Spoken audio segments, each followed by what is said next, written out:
Top Med Talk. Well, hello and welcome to Top Med Talk. I'm Desiree Chappell, your host, and we're coming to you from EBPOM live from London, our virtual event.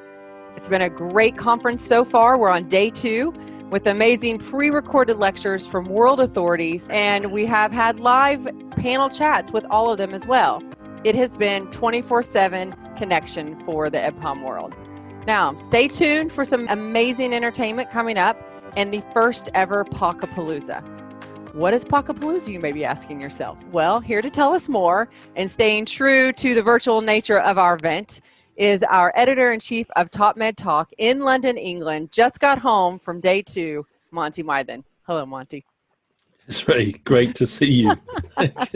How'd you manage to slip this one in? I thought we were supposed to have a rest at the end of the day. It's been a little crazy, but you know me and Top Med Talk at these events. We just got to pack it all in. So I was excited when we had a chance to catch up with some friends to talk about a very important initiative. So I thought I'd just squeeze it in on you. Sorry.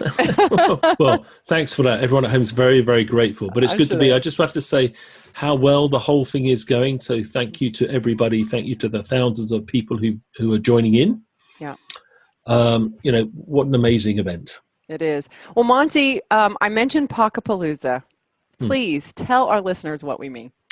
What is it? I think we're reflecting on the Palooza, which many people in Europe haven't heard of, but it's very famous, I think, in America, and in a niche audience around the world. And then a few years ago, I went to the Data Palooza, which is the Data Palooza. I'll say the data. Can you translate that, please? Data or data, numbers, etc., which is a really cool event in Washington, D.C., which is all about the people on the cutting edge of app development and AI in medicine. And we're thinking there, so, well, what can we do for doing it? What about a Palooza?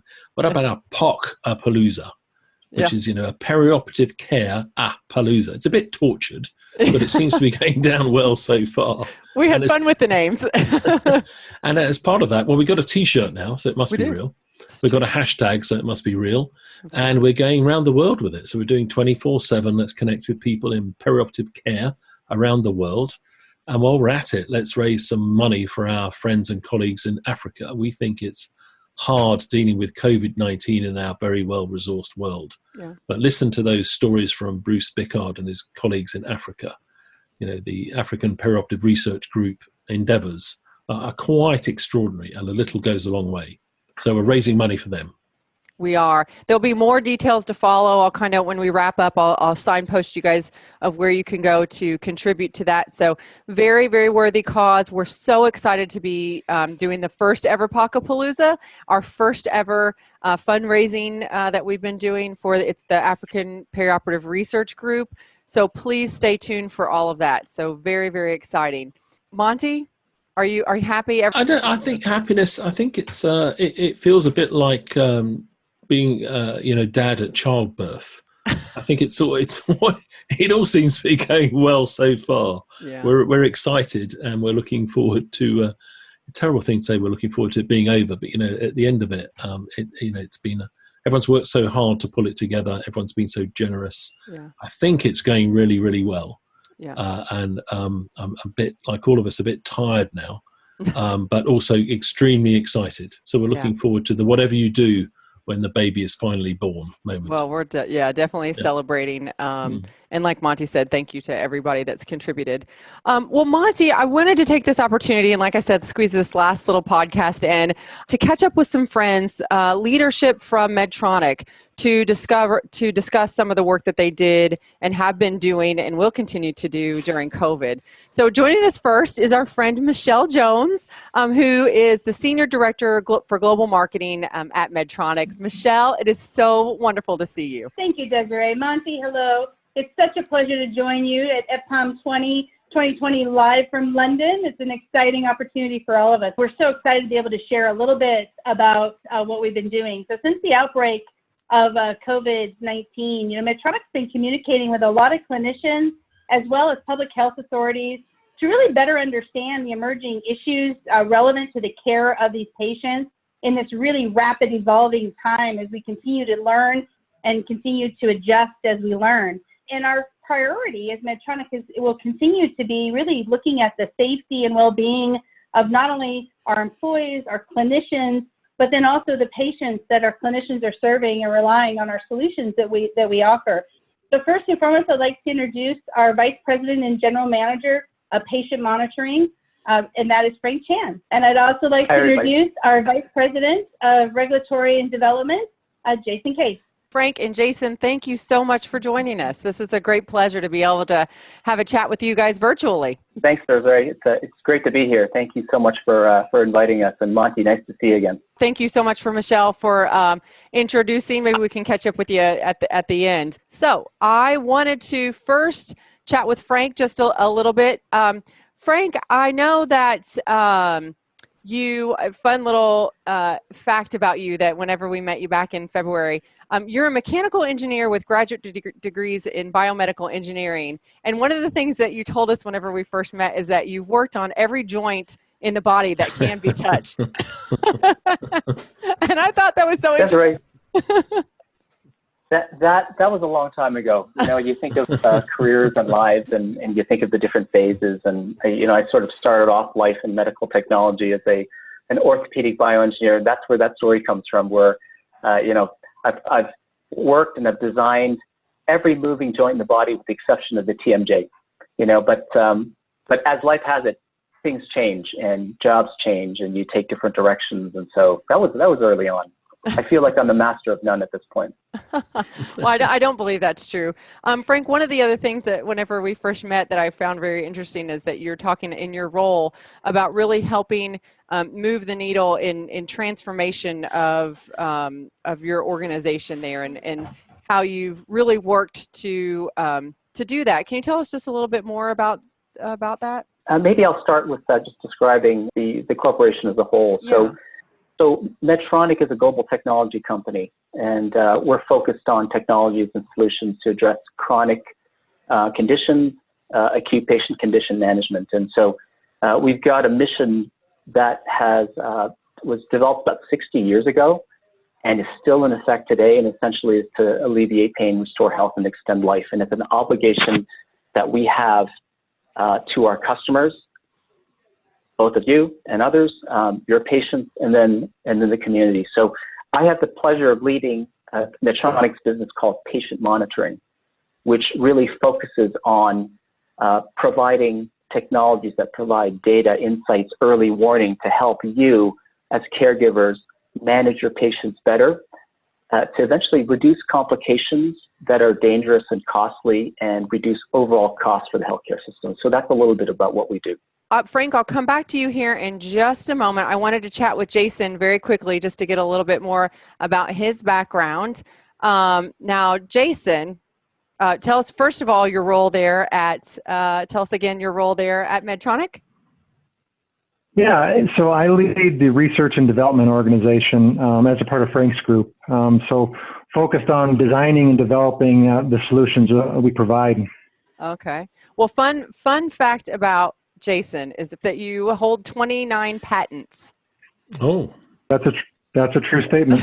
Are those behind you though? 29 Yeah, some of them are behind me. The patent wall, the wall of fame at home. That's cool. So I believe that probably motivates you quite a bit in the role that you play in R&D there at Medtronic. Yeah, without question. I think when we think about our job and what we're trying to accomplish, it's solving important clinical problems and applying engineering to do it. And so it's a really nice fit of, having a really big impact, but also being able to be creative and innovative at the same time. I'd like to go back to Frank and just start this conversation by, Frank, tell us a little bit about the experience that Medtronic had in these initial phases of COVID when it was really starting to hit pretty hard and really in the epicenter here in the U.S. in New York. They created the Javits Center as a field hospital there. And because of some of the things and technology that you guys provide, you were pretty much involved in a lot of that. So can you tell us about that experience? Yeah, I think it goes back to the fact that since the pandemic was declared, we've stayed very close to our customers so that we could understand their needs, how they're helping their patients, and how we partner with clinical societies to support and help clinicians, as they prepare to deal with COVID-19 patient management, and we've learned a lot about ourselves. Like in any crisis, we learn a lot about ourselves personally and professionally. And I think in this case, it has been unprecedented from the kind of insights that we've gotten. So from the perspective of our business, patient monitoring, we provide technologies that give you data insights, early warning. And so one key insight was that remote monitoring is a key enabler to getting the right information to the caregiver at the right time. And so particularly for COVID-19 patients who are at risk for respiratory deterioration, it could not be more critical, right? And so in providing timely alerts of respiratory decline, in reducing the number of times clinicians need to be at the bedside, and then allowing clinicians who unfortunately are managing larger and larger patient volumes to deliver the kind of care, the quality of care they want to deliver, but more effectively, because they have the ability to look across a wider volume of patients and ensure that patient status is monitored in real time. So that's what we learned. And so interestingly, there has been a big pull from our clinical partners, candidly around the world, for these kinds of solutions. And the Javits Center was an opportunity for us to work closely with the New York State government to, in essence, create something from nothing. So it was a convention center that was bare, and then they created a field hospital with several thousand beds. So that was an important experience for us and an important partnership for us as well. It's been a very interesting few months because if I look back over my career over the decades, we were understandably very close to our industry partners in the early days of critical care. And then we entered these strange few years where we became suspicious of each other in some way, perverse incentives and what was going on. But it's interesting, right, as soon as the balloon went up, as soon as it became really difficult to deliver critical care, we reached out to each other to say, me to you, Frank, help. You to me, Monty, what help do you need? And it's been really, really exciting and positive. Has it felt like that for you as well? It has. And, I share some of that perspective because I've been in this industry now for over 20 years. And I think the relationships have ebbed and flowed. But I think here's how I'd summarize it. What I've learned is that a strong team with common goals can make a really big impact. And I think we have a common goal. And I think our common goal is to improve patient outcomes. It's to reduce overall healthcare costs and to expand access to patients who don't have access to medical technology. I would be hard pressed to find somebody, clinician or somebody who is on the technology side, to say that wasn't what ultimately we want to accomplish, right? So between your role as a direct caregiver, and us as a technology provider, I know that we can make a bigger difference.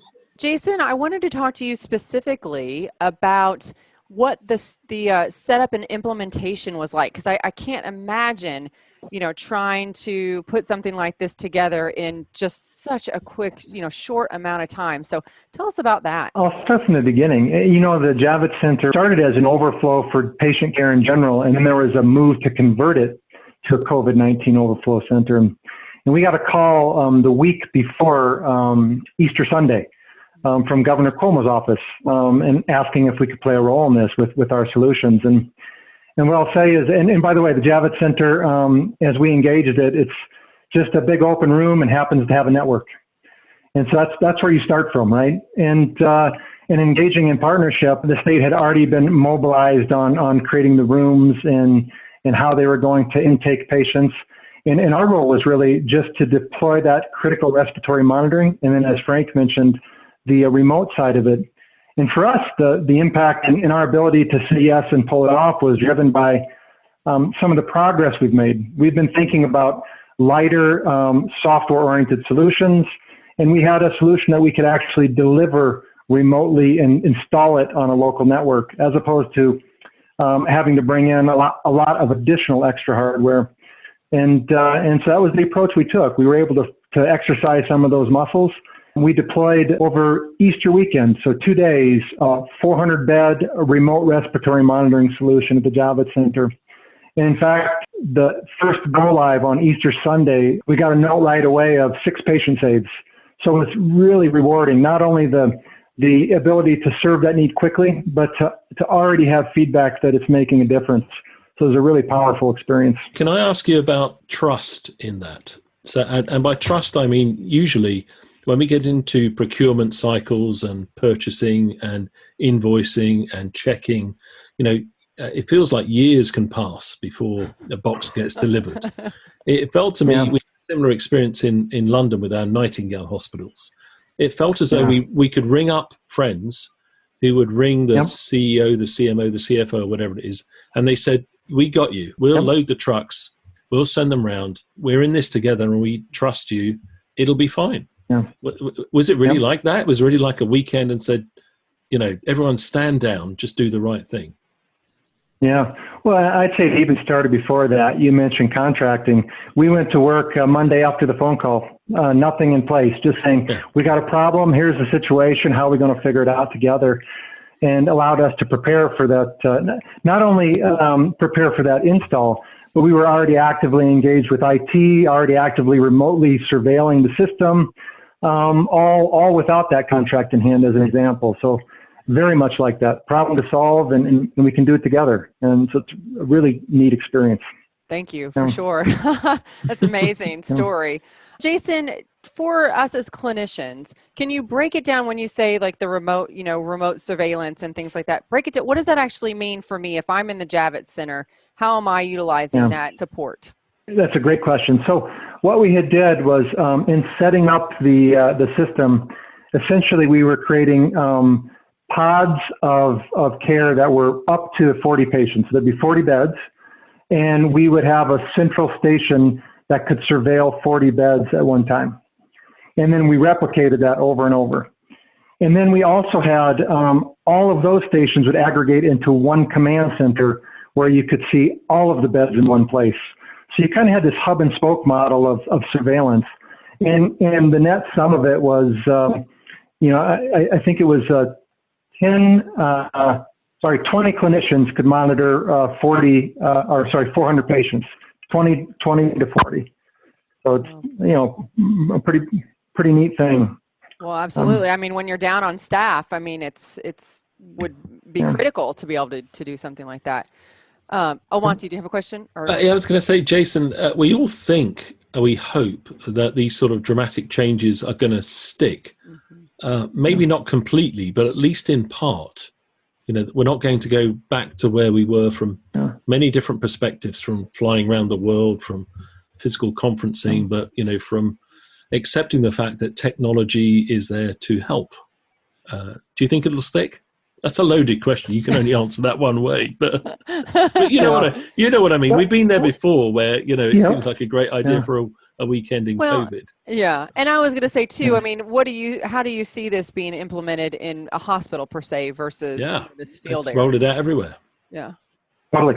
Well, and we've had that experience to date. So I'll answer the first question. I'll say. I would find it, and of course I'm coming from a position of innovation, so you know my bias. Yeah, exactly. I would find it hard to believe that it wouldn't stick, right? And I think at the end of the day, you have a moment in time which radically changes perception. Yeah. And by creating this momentum, you don't have to convince people it's the right thing to do.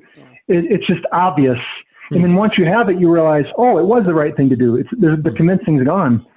And I'll say that outside of the Javits even, we've done this 13 times, and largely they've been a host of expansions into lower acuity settings or conversions of the parts of the hospital into, remotely monitored, remote respiratory monitoring areas of care. And we just see it building. I think we've got 18 more in the works now. So it's just continuing to pick up as sort of the right thing to do. Well, I wanted to bring Frank into the conversation again. Frank, can you tell me, what are the major learning points that you guys have taken away from your experience at Javits and since COVID it has been going on? I think there's a couple of things, Desiree. Off the top of my head, I'd say we have learned that we could move very quickly, and we move quickly as a broad team. And I don't mean just us on the Medtronic side. I mean us with our customers, and it's played out both at the Javits Center as well as some of these hospital settings where we've helped hospitals kind of expand lower acuity units to slightly higher acuity respiratory monitoring units. That with a common cause that we're aligned to, with a sense of urgency that we're aligned to, and then the intent where we share the same purpose and the same goals, then we could move very quickly. And that, I think, that is probably one of the best byproducts of this horrible situation. Yeah. is a learning from that perspective, you know. And I think, Monty, when you asked Jason about remote monitoring, if it's here to stay, you know, we've also learned that it's now a pull from everybody. Yeah, absolutely. It's no longer a concept or like a feature that we're trying to express value for. And I believe that people naturally now are seeing that. And as we hope that the pandemic will wane and never come back, I think, though, that the recognition that there's value in how you can kind of expand reach as a clinician to more and more patients. And it starts with remotely monitoring, but then later, what if you get remotely control certain devices, right? I think, Frank, if you look at the virtual free paper session here, the abstracts and the final presenters on the main stage, you know, which we had one earlier on today, another one tomorrow. The common theme from COVID-19 is the fact that people reached out for innovation, much of it digital, much of it app-based, much of it remote. And the conclusion from almost everyone is that we ain't going back. You know, why would we go back? You know, we've accepted it in the rest of our life. Why would we go back in medicine? Yeah, most definitely. And we see that in all facets, whether it's medical technology, monitoring technology, personal protective equipment. And it has been very encouraging to see all aspects of the world, health authorities who have kind of relaxed regulatory standards so that we can get medical technology, right? You know. Yeah, say to get approvals. I mean, I was director of research and development at my university and hospitals for about 6 years, and the big complaint was how slow we were to approve things. You know, to approve trials and to approve evaluations and the paperwork. 24 to 48 hours now is a long time to get approval for an innovative idea. I hope that sticks too. Absolutely. Yeah. Yeah. Well, go ahead. Hallelujah. Yeah. Do we hear angels singing? No.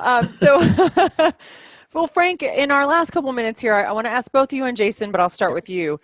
Really, we've talked a little bit about what we think is the future, but really when you have to, you know, put it into words and really where you see this going, you know, in 2021, what do you think this is going to look like? Is this a project that you guys are taking on to really promote and move the needle on? And you know, what are your thoughts on that?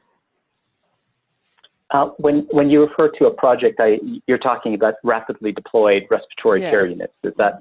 Yeah. You know, I think that we're going to continue to serve patient needs where they occur as the pandemic ebbs and flows, for sure, no question about that.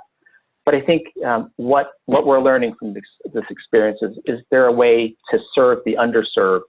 And we have a couple of tests, pilots that we have underway to perhaps set up some of these units in emerging markets where the infrastructure isn't actually all that mature. And if we could do that, then why wouldn't we do that on a normal basis? So I think this is, like Monty, you mentioned it a few seconds ago, this has spawned all sorts of innovative thinking. And I do think that that's sustainable. And hopefully it's not to serve the pandemic, but it's to serve general patient needs. And so I do think, as a positive byproduct of this whole thing, that I believe that's where we're heading. That's great. And Jason, from your R&D perspective, getting this developed and getting this in the hands of those that need it, talking about these emerging markets and things like that, where do you guys see how you're going to do that? Yeah, I mean, two thoughts cross my mind just to build on what Frank says. I mean, I think first and foremost, you have to have the right insight, right? The right vital, the right parameter, the right intelligence. But after that, what we're learning is just like Frank said, the how you deliver it's really important. And we created over the weekend, we created a respiratory care unit in the Javits Center. So it starts to become believable you can do that in other places with less infrastructure. So that's on our mind. And then I would take it so far as to say, as you think about the world through I'll say, consumption of home movies, you can get Netflix anywhere. Doesn't matter where you're at. You pull it up on your iPhone, on your smart TV. And, I think that's our future for our vitals and our parameters. Jason, I just want to point out, you can get Top Med Talk everywhere as well. So. And that's free. That's hilarious. Well, Frank, join us again. Jason, we can't tell you how much we appreciate you guys coming on Top Med Talk and chatting with us about this very important initiative that, again, has been one of the silver linings that has come out of the COVID crisis. And so glad that you guys were there and able to respond. What you're doing for patient and clinician safety is just so very important. So thank you for that. We commend you for that. And can I add to that we, before all of this happened, but not long ago, we had a conversation about the fact that we thought the world would move into this place where we'd be doing global education in this way. And you supported us, through a grant. So, thank you very much indeed. We didn't want it to happen this way, but I think it's good ultimately that it has happened. I think global education delivered to thousands of people in this way is a wonderful thing. So thank you. Yeah, most definitely. And thank you for having us. Yeah. Well, yeah, likewise. We really look forward to hearing from you guys. And, we'll check back later in the year, maybe early next year, to see how all this is going. And hopefully we haven't had to deploy it too many more times in any type of field hospital. But if we do, I sleep better knowing that you guys are there. So thank you. And thank you for joining Top Med Talk. We're here at EBPOM Live from London. Be sure to check out the Expo map at the conference to learn more about Medtronic. They have a booth there. We have our Top Med Talk booth and the Palooza booth as well. So make sure you check those out. There's an area that you can donate to the African Perioperative Research Group. They have their own little tent, so super easy to find. So check that out. And you can find the link to all these things that we've been talking about today in our show notes and in the notes for the vodcast. So appreciate you all so much for listening and joining us. Monty, we've made it through another day. Absolutely. And don't forget to join our great entertainment program when it happens, because we all deserve a little bit of party. We do a little party. But I will tell you, Monty, one of the things, what I've looked most forward to do. I'm listening. I know, and I haven't done it yet. Yoga. There are yoga breakouts. Okay, you can check it out in the entertainment tent. Good luck with that. We're going to need some Zen. I'm looking forward to the jazz. Yeah, I know. Jeremy's great. Well, anyway, thanks for listening to Top Med Talk. Thanks to Frank and Jason and Michelle so much for joining us. Be sure to stay tuned for more amazing conversations. Thanks so much. Cheers. See you tomorrow. Top Med Talk. Nick Majerison here. Have you got yourself onto ebpom.org yet? If not, you might not be aware, EBPOM Chicago tickets are free for a limited period only. Go now to ebpom.org. Evidence-based perioperative medicine. ebpom.org.